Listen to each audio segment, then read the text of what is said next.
По 15 часа борба, пожарот во Париската катедрала Нотр Дам е изгаснат. Пожарникарите од рака на рака спасувале артефакти и уметнички дела кои сега се засолнати во Лувр.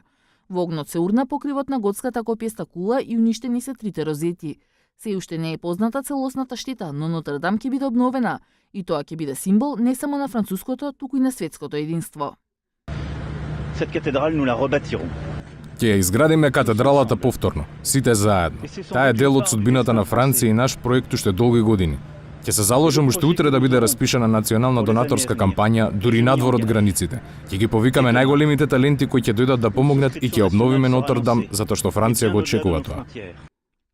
Уште додека катедралата гореше, а претседателот ја најавуваше кампањата, компании, милионери и славни личности ветија над 700 милиони евра помош. Милиардерот Франсуа Анри Пино, собственик на Гучи и Ив Сен Лоран, вети 100 милиони евра. Бернар Арно, собственик на империјата која ги поседува Луи Витон и Сефора, уште 200 милиони. Синоќа, како многу французи што го гледаа трагичниот пожар на Нотр Дам, бев во шок. Стоев меѓу деца и возрастни, сите во солзи, и помислив дека морам да направам нешто. Семејството Бетанкур кое стои зад Лореал вети 200, а нафтниот гигант Тотал 100 милиони евра. Air France соопшти дека ќе обезбеди бесплатни летови за сите што ќе дојдат за реконструкцијата. Првите експерти веројатно ќе ги прати Русија, откако Путин му предложил на Макрон да му ги прати најдобрите руски реставратори.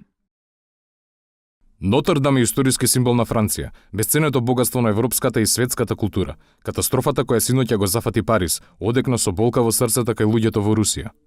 Се обединуваме во молитва со народот на Франција, чекајќи тагата предизвикана од сериозната штета да се претвори во надежна обновата. Мајко Божија моли се за нас, напиша папата Франциск на Твитер.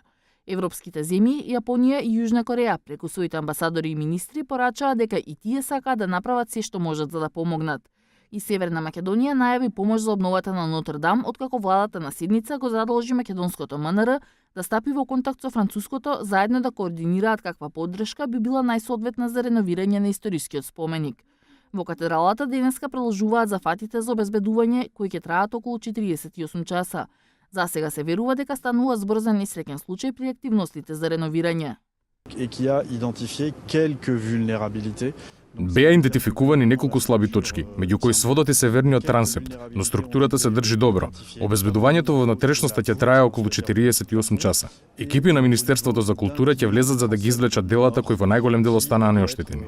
Во рамките на истрагата ќе бидат испрашани работниците од 5 компании кои работеле на реновирањето, а француските власти им се заблагодарија на сите пожарникари, особено на првите 20 кои влегле во катедралата и во првиот од прилика половина час успеале да спречат уште поголема катастрофа.